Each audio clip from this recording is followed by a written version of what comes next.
night, you guys. When I got out and moved to New York, finding a spiritual community was a priority. And this community, it's helping me continue with that same kind of empowered consciousness that helped me survive prison.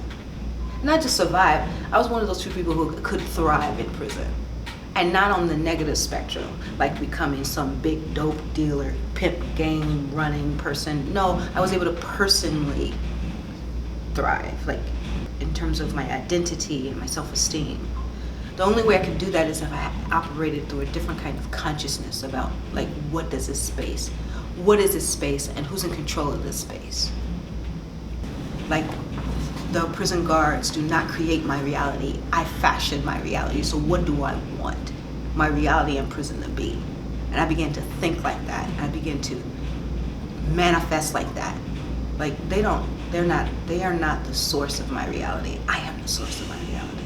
Can you talk more about like what the importance of being seen in this space is for you? Yeah, I will say this, like, because everyone has a story here and everyone has a past here, and no one is their past here. We're affirming the truth of ourselves all the time. So we're not our past, we're not our failures. That consciousness is like, that kind of consciousness is a beautiful theology for formerly incarcerated people to walk in the fact that they are not what their worst day, the worst thing they've ever done.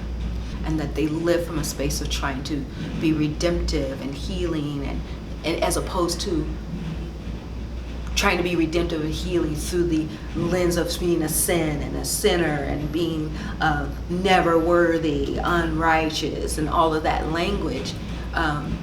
That kind of thinking keeps formerly incarcerated people bound. Keeps all people bound, but particularly formerly incarcerated people. And you ask yourself, what is the truth of you? Well, what were you really made to be? You know, light, life, love, joy. You were made to be prosperous. You were made to be, so they hold that truth, regardless of what the current circumstances are. And that kind of boldness, power, orientation, I've been wanting to connect with that and live that. Everybody is here. And that says something, right? That it's not, that these ideas are not meant just for certain people. Thank you.